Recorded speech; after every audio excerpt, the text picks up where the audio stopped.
Je prenais fonction à la présidente de la commission il y a bientôt 6 ans, Monsieur le Président.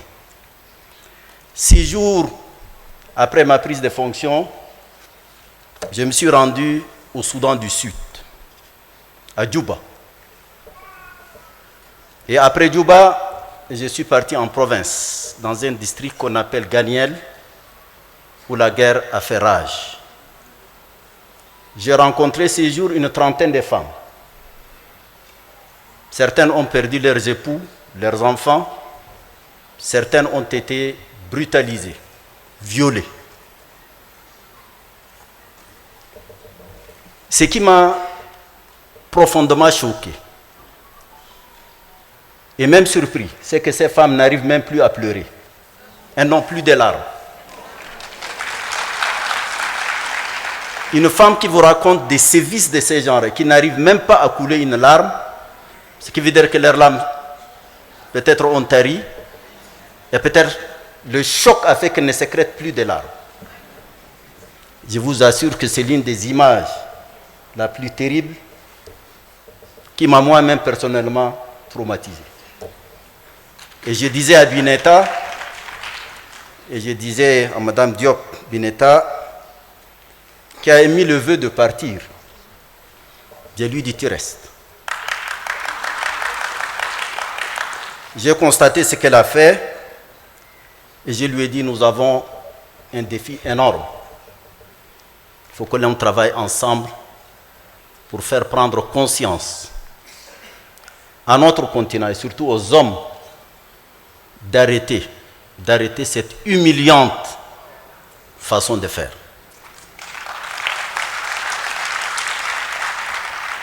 Le Sénégal, pays de la Teranga, confirme une fois de plus sa légendaire réputation d'hospitalité par la qualité de l'accueil qui nous a été réservé depuis notre arrivée à Dakar. Monsieur le Président,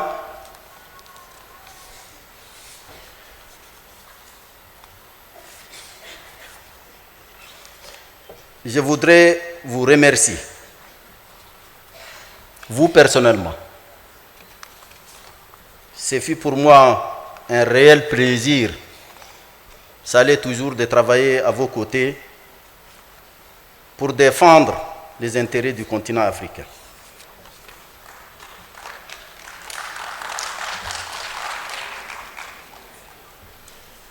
J'ai constaté votre engagement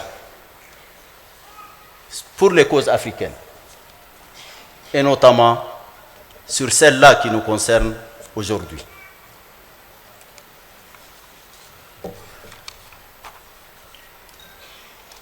La masculinité positive pour mettre fin à la violence contre les femmes. D'abord, le jargon en lui-même est significatif. Masculinité positive. Je me pose la question, Monsieur le Président, je la pose à tous les hommes. Est-ce que le mal ne provient pas du mal? Le dernier mal, c'est avec eux.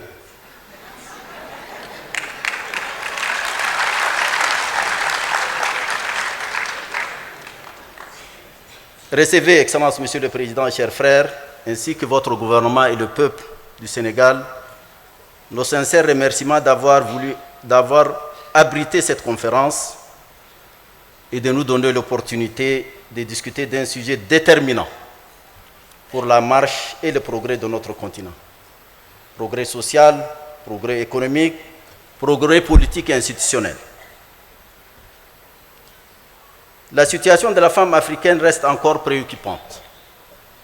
Violence physique, violence sexuelle et sexiste, violence psychologique, violence surtout exacerbée pendant les conflits et les situations de crise, les préjugés et les inégalités persistantes entre les sexes sont le quotidien des femmes africaines.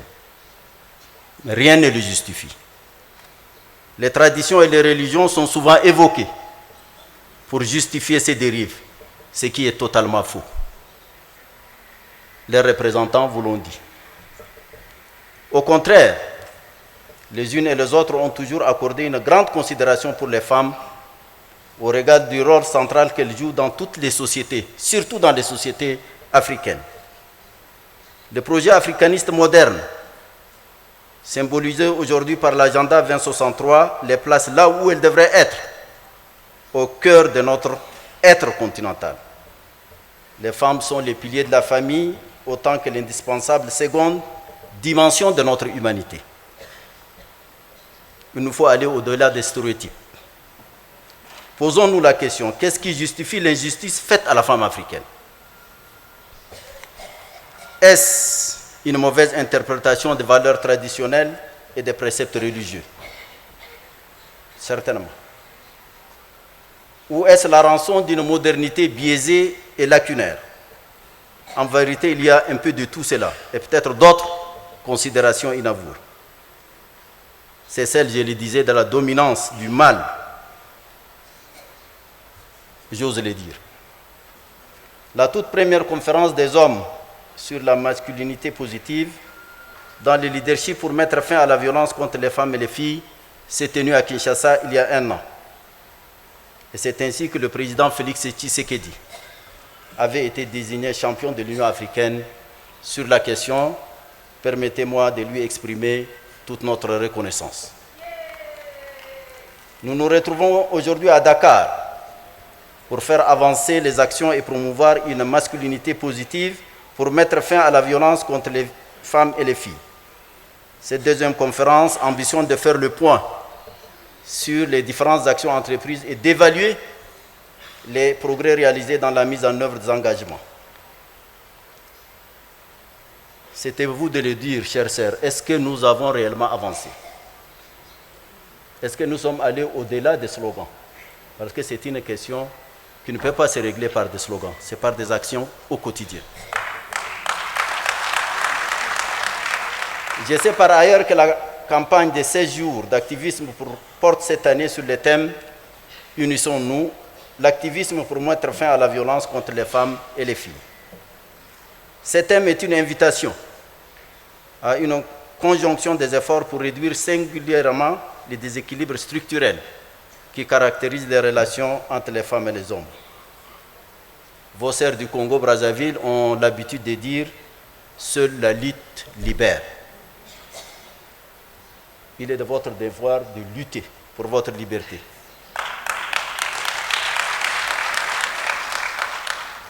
De manière pacifique, bien entendu. Je sais que vous n'aimez pas la violence. La campagne de 16 jours s'ajoute aux actions contenues dans les rapports des chefs d'État. Nous avons plusieurs chefs d'État champions sur ces thématiques. Un champion sur la thématique mettre fin au mariage forcé. Un autre chef d'État sur la question de l'élimination des mutilations génitales féminines, destiné à renforcer la lutte contre la violence faite aux femmes. Je rappelle également que le bureau de l'envoyé spécial Paix et Sécurité, que dirige avec compétence et dévouement Madame Bineta Diop, travaille sans relâche pour donner une plus grande résonance à la voix des femmes dans la prévention et le règlement des conflits ainsi que la reconstruction post-conflit. Mettre définitivement fin aux inégalités, aux préjugés et aux violences faites aux femmes africaines est une fin suprême de notre combat. Commun, hommes et femmes, il n'y a point de liberté ni de prospérité sans l'épanouissement et la pleine jouissance des droits fondamentaux de toutes les femmes africaines. Excellences, mesdames et messieurs, le chemin qui nous reste à parcourir dans ce combat pour la justice et l'égalité des femmes est long et semé d'embûches, tant le phénomène semble être ancré dans les mentalités.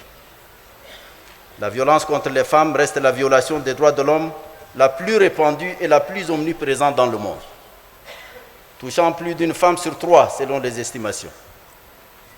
Les statistiques de telles violences n'ont guère changé au cours de la dernière décennie. Les choses se sont aggravées même avec la pandémie et la Covid-19. Il nous faut trouver les ressources nécessaires, d'abord morales et psychiques, et travailler pour l'atténuation de ces impacts négatifs dans la vie quotidienne de chaque femme, dans tout foyer. Cela reste la priorité de la Commission de l'Union africaine. Je prends bonne note des attentes des jeunes, des femmes, de la société civile, du secteur privé, tout ce qui a été exprimé est absolument fondamental pour mieux nous outiller à faire face à ces terribles phénomènes. Les hommes africains et particulièrement les leaders doivent s'investir davantage dans ce combat. Il nous faut aller plus loin, être plus concret pour protéger les femmes, dénoncer et sanctionner durement les auteurs de violences faites aux femmes. Il revient aux hommes principaux acteurs de violences physiques et psychologiques d'inverser la tendance en combattant en eux-mêmes les pulsions qui les poussent à violenter les femmes. Il revient aux États et aux gouvernements africains, Monsieur le Président, d'éradiquer les phénomènes par le respect de nos engagements communs, notamment ceux relatifs à la mise en œuvre de la Convention de l'Union africaine sur l'élimination de la violence contre les femmes, le financement de la décennie de l'inclusion financière et économique des femmes. Quand on veut se libérer, il faut libérer économiquement les femmes. Elles sont capables de se défendre. Je voudrais faire mien l'appel à l'action lancée l'année dernière à Kinshasa par notre grande sœur Ellen Johnson Sirleaf, dont je salue la présence et l'engagement.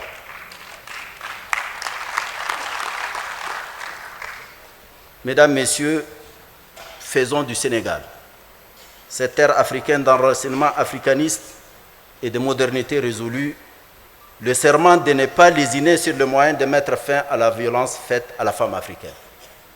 C'est le lieu et c'est le moment. Faisons ici à Dakar de cette volonté notre hymne et chant d'honneur. Je vous remercie.